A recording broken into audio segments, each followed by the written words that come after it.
So there was a question about the way I sort of split the Helmholtz potential into a part which I identified as being the strain energy density and another part which I just call the thermal part.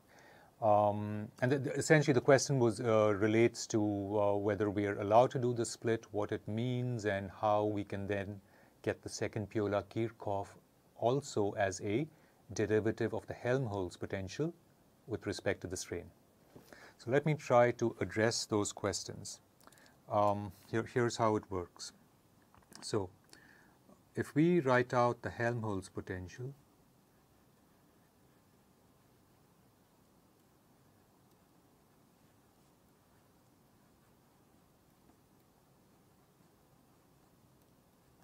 and now I'm going to write it out in a form that also includes the mass density per unit reference volume, so that what we have here, what I've just written, is a Helmholtz potential per unit reference volume.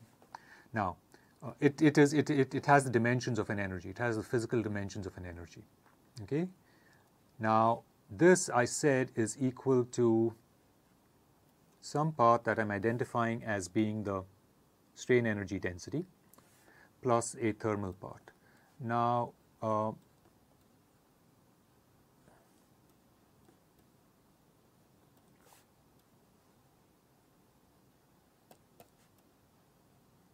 so this part is the strain energy density, and there is a thermal part which I might as well ascribe a symbol to, and I'm trying to think of what we have not yet used. Let me see. Let me do this. Let me call this thermal part. Well, I can't use U. We've used U for the stretch tensor. Let me say I use. Okay. Let me use chi. Sorry, not chi. Xi. Okay. We haven't used Xi before. All right, so the thermal part is Xi. Now, since everything I've written here is an energy or an energy density, it follows that when I say that the Helmholtz potential is equal to the sum of, or is equal to two quantities, or is equal to the combination in some way of two other quantities, it has to be additive. Okay, it can't be multiplicative or anything else. Okay, so that's the explanation for the additive split. Now, for the purposes of argument, let us suppose that the only part on the right-hand side that depends upon the strain is this, right? The strain energy density. That the thermal part does not depend upon the strain energy. Okay, just for the purposes of argument. Now, the strain energy density may have a further dependence upon the strain, upon the temperature. That's okay. Okay, but just for the purposes of argument, let's suppose this is how we have it.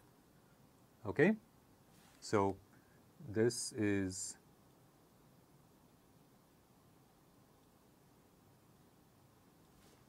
all right. So now it follows that when we take derivatives,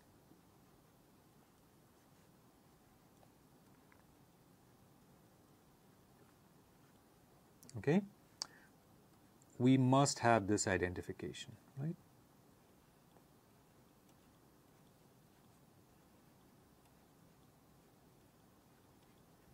All right, this is what allows us to write it. It is basically the idea that we must have an additive split of the Helmholtz potential into a strain energy density and a thermal part.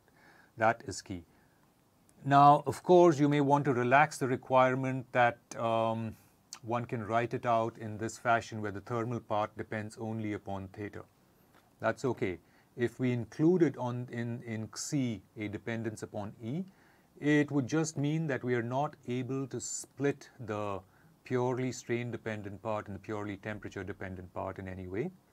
But still, the identification of this derivative with the stress would remain. It would simply mean that in our development up to now, when we considered continuum mechanics only without thermal quantities, we were perhaps looking at things with chi bar at a fixed value of the temperature.